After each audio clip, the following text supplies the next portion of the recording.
Nama saya Fatimah. Hingga usia 30 tahun, saya hidup bahagia sebagai muslim yang taat. Suatu hari, saya mempunyai kerinduan untuk mempelajari agama Islam lebih mendalam. Keabsahan untuk menyerang dan perbudakan dalam Islam adalah awal di mana saya mulai mencari kebenaran. Saya membutuhkan waktu 9 tahun untuk menyadari bahwa agama Islam tidak mungkin berasal dari Allah. Ritual ibadah yang rumit dan aturan-aturan kecil yang harus ditaati terkadang membuat frustasi. Misalnya, berwudu akan dianggap batal bila buang angin. Ketika sholat buang angin, maka sholat dinyatakan batal dan harus diulang dari awal, dari mulai berwudu. Perempuan yang sedang menstruasi tidak boleh menyentuh Al-Quran. Saudara lelaki dan ayah pun tidak boleh tahu sedang menstruasi. Bahkan ketika tidak puasa di bulan Ramadan, harus tetap bangun pagi untuk sahur, supaya kaum pria di keluarga tidak tahu kalau sedang menstruasi.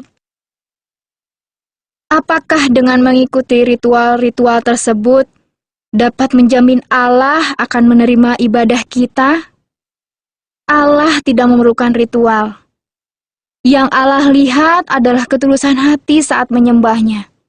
Melihat dan menyentuh Ka'bah merupakan impian setiap umat muslim. Tetapi saya tidak tertarik untuk melakukannya.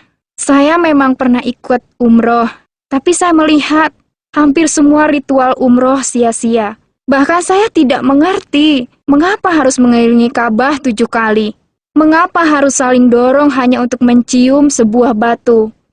Ketakutan untuk naik haji berawal ketika seorang kerabat saya ikut terbakar pada kejadian kebakaran tahun 1977. 2 tahun kemudian, dia meninggal karena komplikasi. Tahun 2003, teman saya meninggal karena terinjak-injak ketika naik haji. Kecelakaan memang bisa terjadi di mana dan kapan saja. Tapi ketika naik haji, kita berangkat untuk beribadah kepada Allah.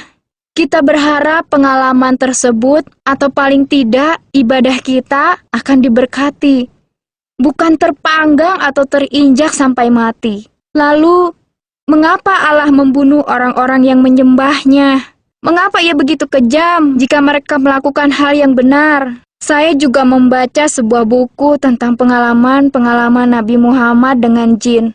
Diceritakan bagaimana kondisi fisiknya ketika dia menyatakan menerima wahyu dari Allah.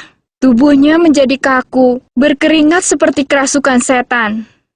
Saya berpikir, malaikat-malaikat berbicara kepada semua nabi dan bahkan kadang kepada wanita. Tetapi mereka tidak pernah kerasukan. Bahkan ketika berhadapan dengan setan, mereka tidak berkeringat dan ambruk. Para nabi punya kuasa mengalahkan roh-roh seperti itu. Lalu, saya membaca satu hadis di mana Muhammad mengatakan ada jin beserta dia. Muhammad menekankan, dengan pertolongan Allah, ia sudah menguasai jinnya. Dalam hadis itu, Muhammad mengatakan, jin tersebut sudah menjadi muslim. Tapi saya dapat merasakan ketakutan Muhammad yang tersembunyi tentang keselamatannya.